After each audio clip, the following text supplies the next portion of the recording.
And the basic twist is this. Instead of a list of pointers, we use a binary tree of pointers. We supply each cell in this table with 2 pointers, which might be trivial and point to nowhere, or they might point to somewhere. And what we ask is that in case the function is 1, there is then the pointer starting at one location in the all one column form a binary tree with 0 in every column. And this allows us to get a lot of new results. So why is tree better than a list? The thing is that the trees are more elusive than a list. If we have a list of pointers and we accidentally come across a 0 pointer in the middle of this list, we can use this 0 pointer to traverse half of the list and to learn a lot. If we have a tree and we learn a 0 pointer, and we learn one cell of this tree, typically that's a leaf of the tree or something close to a leaf. We don't learn much about the rest of the tree. And this is what gives us all the new results. OK, so here is how our function is defined. It's 1 if this table contains a unique column of 1s. At this unique column of 1s, there is exactly one cell where pointers are pointing to something non-trivial. And if we follow pointers starting at this cell, then we can get to 0 in every column.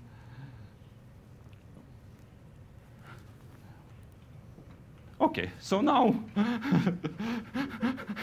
let's use this function to show how quantum and randomized algorithms can be deterministic. OK, so there is one more feature. So we have this tree, which starts at one column and points to zeros in all the other columns. At the end of this tree, at 0 columns, we add pointers which point back to one column. They don't point to the starting point of the tree, they just point to the column. Now, here is what I claim about this function. What I claim is that if we choose a size of this table that is roughly square, more precisely, the number of rows is twice as many as the number of columns, then deterministic complexity is order of the number of cells in this tree. Randomized complexity is order size of the longest edge of this tree. And quantum complexity is order square root of the size of the longest edge of this table. And all of that is up to log factors. So randomized complexity is quadratically better than deterministic, and quantum is quadratically better than randomized.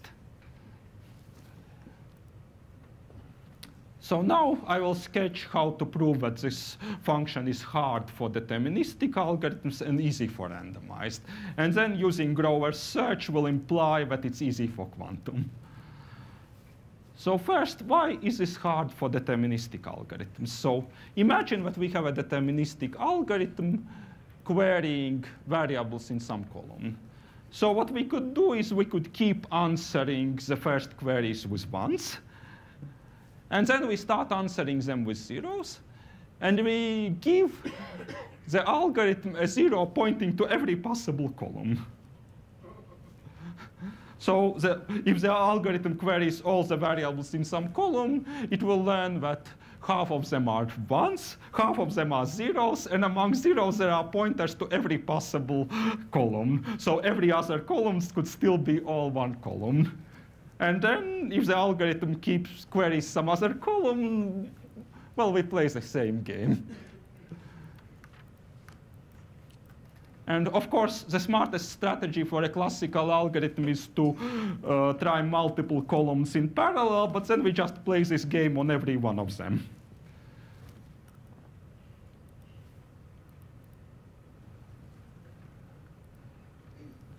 So every time when this algorithm pursues some column, it gets half ones, half zeros with all possible columns.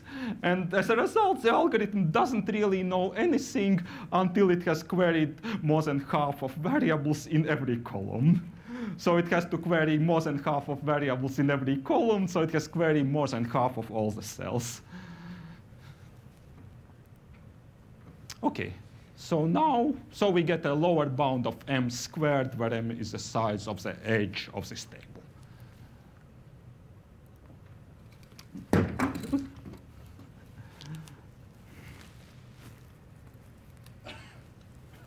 Now, what can we do with a probabilistic algorithm?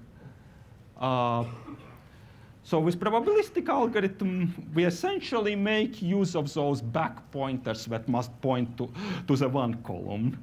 Of course, the difficult issue is that the same column might contain multiple back pointers pointing to different locations. So the hard thing is to find out which of them is a good one. So the way we deal with that is we look at each back pointer, and we query a few elements in the column to which it's pointing. And then we proceed to the column in which we don't find any zeros. Now, that might not be column with all ones, but we can set up this process so that with high probability, we end up proceeding to a column with less zeros than the one in which we started. So if we start with a column which contains m zeros, then we can find a column with half as many zeros. In the next step, we can find a column with half as many zeros, and so on. And the nice thing here is, if we have less zeros to test, there are less possible columns. So in each of those columns, we can sample more elements.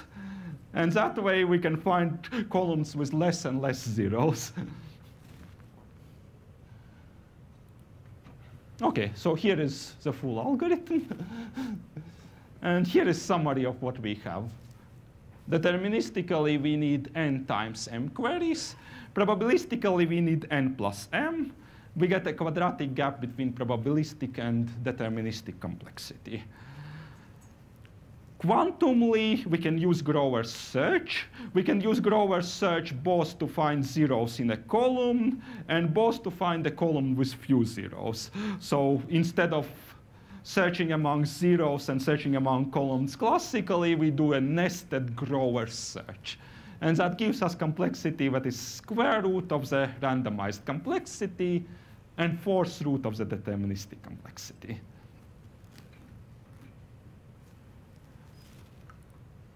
OK. You didn't give us the lower bound for 0. For? Oh, so you're not saying here that you have a quadratic advantage between quantum and R0. You did not give us a lower bound for 0, but. Well, OK, so I think we can actually show a lower bound for yeah. OK, so yes, to conclude, here are the 7 results that we have. So as I just showed, quantum complexity can be as low as the fourth root of deterministic one. And if we compare quantum complexity versus probabilistic with no error, quantum complexity can be the third root of the randomized complexity with no error. If we consider exact quantum complexity, it can be as low as square root of the randomized complexity with no error. And quantum exact versus randomized with error, we can get quantum exact that is randomized with error to power 2/3. And that also uses a variant of Goos-Pitassi-Watson function with a tree of pointers, except that the back pointers are defined in somewhat different way. And for classical measures, we have an example where randomized with error is square root of randomized with no error, even if we only allow error in one direction. And we have an example where randomized with no error is square root of deterministic with error, which I just showed. And moreover, for those interested in approximating Boolean functions by polynomials, we give an example where approximate degree is the fourth root of the randomized complexity with error. So quantum algorithms imply approximations by polynomials. So quantum complexity being fourth root of deterministic implies that approximate degree is a fourth root of deterministic. But for approximate degree, we can even find an example where approximate degree is fourth root of randomized complexity. And the two results in the third line are provably optimal. They match the best known lower bounds. Again, up to logarithmic factors. Everything on this table is up to log factors.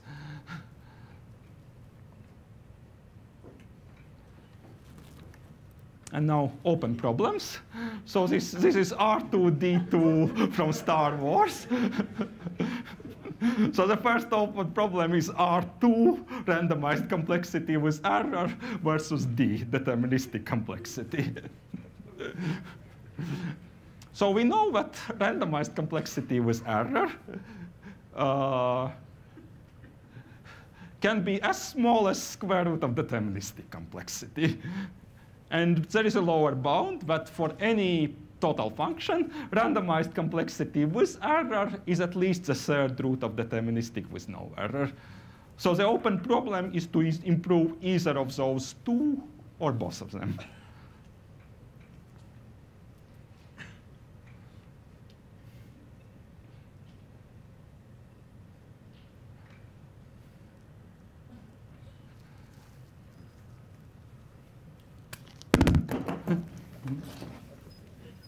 And then we can ask a similar question for all the other pairs of query complexity measures for which I didn't give tight bounds. So can we obtain better separation for randomized with two-sided error and randomized with one-sided error? Well, this is mainly a classical complexity question. Quantumly, can we obtain better separation between quantum, either with error or with no error, and deterministic? So quantum with error, we know a separation where quantum with error is fourth root of deterministic. We know a lower bound that always quantum with error must be at least sixth root of the deterministic. So which of those two is the right answer, if any of them? And for quantum exact, we know that quantum exact can be as low as square root of deterministic, and it's at least cube root of deterministic. Again, which one of those two is the right answer? So we have given a fairly big improvements for quite a lot of problems, but there is still a fair amount to solve. OK, so now, if you have any questions, I'd be happy to answer them.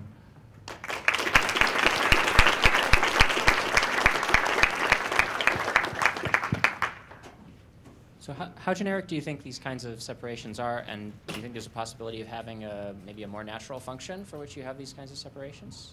So what would be how generic? You mean for how wide range of functions? I'm not sure exactly what I mean, but you know, the example that you constructed is you know, very specific, right? I mean, so could there be other kinds? Could there be a wide class of functions that have these kinds of bigger separations, or do you have to, you know, really highly tune things to get separations that are this big?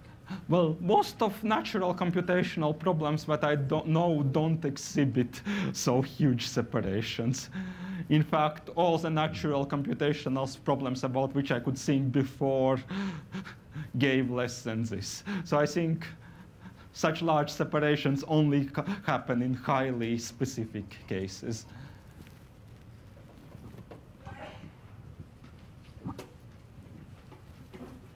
I wonder what happens if we put some symmetries on this function. Say if the function is invariant, is transitively symmetric, then it seems that all these techniques breaks down.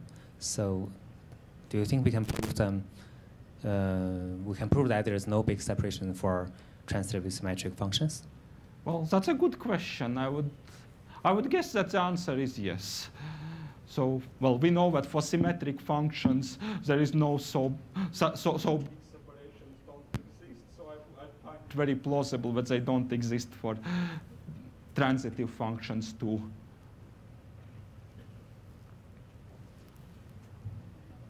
Any other questions?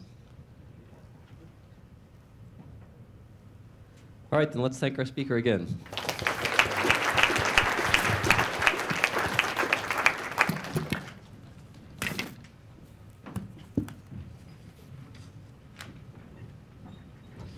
So we next have Robin Kotari, who will be reporting on joint work with Andrew Childs and Rolando Soma.